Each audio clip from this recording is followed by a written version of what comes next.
Good morning students. हमारी exercise 4.2 का question 7 का फर्स्ट पार्ट है 25/64।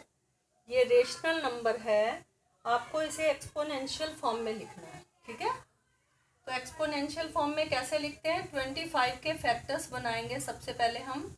5 5 ज़ा 25, 5 1 ज़ा 5, और 64 के भी फैक्टर्स बना लो।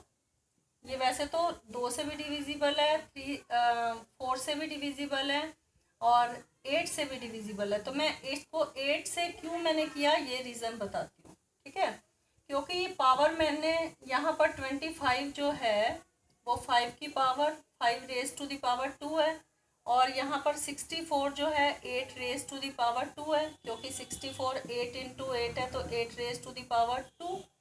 तो यहाँ पर पावर दोनों की क्या हो जाएगी? सेम हो जाएगी। तो ये इजी हो जाएगा हमें। 25 को मैंने फैक्टर्स बनाए 5 इंटू 5 और 64 के फैक्टर्स बनाए 8 इंटू 8। तो ये आ गया 5 रेज टू द पावर 2 और यहाँ पर ये 8 रेज टू द पावर 2। जब पावर सेम है, ये डिवाइड में है, तो मैं इसको इस तरह से भी लिख सकती हूँ। तो ये हमारी आ गई एक्सपोनेंशियल फॉर्म। 25/64 की ये क्या आ गई? Exponential form. अब अगर नेगेटिव आ जाए तब हम इसे एक्सपोनेंशियल फॉर्म में कैसे लिखेंगे? पहले first I will take the factors of 125। तो ये 5 2 ज़ा 10, 5 5 ज़ा 25, 5 5 ज़ा 25, 5 1 ज़ा 5, और 216 के भी फैक्टर बनाओ। ये 6 2 ज़ा 6 3 ज़ा 18, 3 बचा ना, 6 6 ज़ा 36।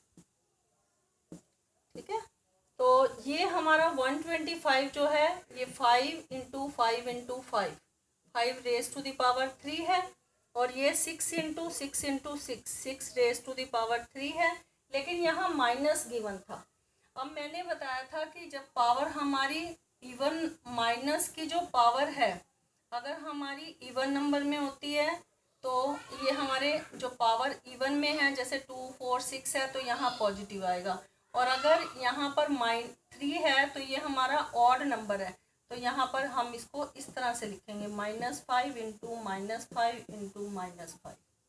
ठीक है, और ये हमारा आ जाएगा 6 इंटू 6 इंटू 6। तो ये हमारा -5 रेज टू द पावर 3 और ये 6 रेज टू द पावर 3। अब पावर सेम है तो we can write it like this. ठीक है, -5/6 रेज टू द पावर 3। तो ये हमारी एक्सपोनेंशियल फॉर्म आ गई -125/260। हमारा 8 का फर्स्ट पार्ट है 2 raise to the power 5 again power 2। Power के ऊपर अगेन पावर है, और ये है 7 रेज टू द पावर 3 और ये है 8 रेज टू द पावर 3 और इंटू 7। तो यहाँ पर 8 जो है इसके मैंने फैक्टर्स बना देती हूँ। 2 4 ज़ा 8 और 2 2 ज़ा 4, 2 1 ज़ा 2। तो 8 जो है 2 इंटू 2 इंटू 2, तो ये 2 रेज टू द पावर 3 है। तो यहाँ पर इसको भी मैं क्या लिख दूंगी? 2 रेज टू द पावर 3, और अगेन ऊपर पावर क्या लिख दूंगी? 3। ठीक है, तो ये पावर के ऊपर अगेन पावर हो तो पावर पावर से मल्टीप्लाई हो जाएगी, तो 5 2 ज़ा 10 और ये 7 रेज टू द पावर 3। और ये 8 को भी हम कैसे रीराइट करेंगे? 2 रेज टू द पावर 3, 8 को मैंने इस तरह से लिखा और अगेन पावर 3 है, तो ये हमारा आ जाएगा 2 raise to the power 10 into 7 raise to the power 3 upon 2। यहाँ पर डिनोमिनेटर में ये पावर के ऊपर पावर है तो मल्टीप्लाई हो जाएगी पावर। तो अब ये बेस इक्वल हो गए, तो डिवाइड में है तो पावर ऊपर जाके क्या हो जाएगी? माइनस। और ये भी बेस इक्वल है, यहाँ पर जहाँ कोई पावर नहीं है तो 1 है पावर, तो 3 - 1। तो ये हमारा क्या आ गया? 2, 10 में से 9 चला गया 1, और ये 3 में से 1 चला गया 2।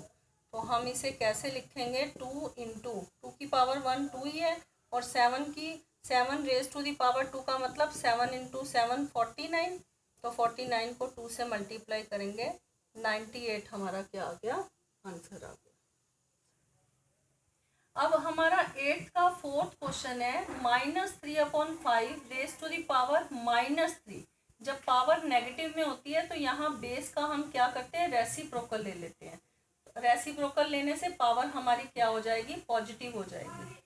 ठीक है, तो ये 5/-3 है तो हम इसको इस तरह से भी लिख सकते हैं। ठीक है, और ये पावर हमारी क्या हो गई, पॉजिटिव हो गई। इसका मैंने रेसिप्रोकल ले लिया। 5/-3 है तो हम इसको इस तरह से भी लिख सकते हैं, क्योंकि मैंने आपको बताया था अगर डिनोमिनेटर में हमारा माइनस आ जाता है तो उसको ऊपर माइनस लेके जाने के लिए हमने ये स्टेप आपको बताया था। लेकिन आप डायरेक्ट भी लिखोगे तभी भी आपका रॉन्ग नहीं है। ठीक है, -5/3। अब ये -5/3 की पावर 3 है, तो यहाँ पर हम इसे -5 को 3 टाइम्स लिख सकते हैं और 3 को भी हम कितने टाइम्स लिख सकते हैं, 3 टाइम्स। तो ये हमारा आ जाएगा मल्टीप्लाई करके 5×5 = 25, 5 × 125 और साइन कौन सा आएगा, माइनस, और 3×3 = 9, 3 × 27। ठीक है, क्वेश्चन इस एक्सरसाइज का 6 तो हो गया था, और 7, 8 और 9 क्वेश्चन जो है वो आपको कंप्लीट करना है एक्सरसाइज 4.2 का। Thank you, have a nice day.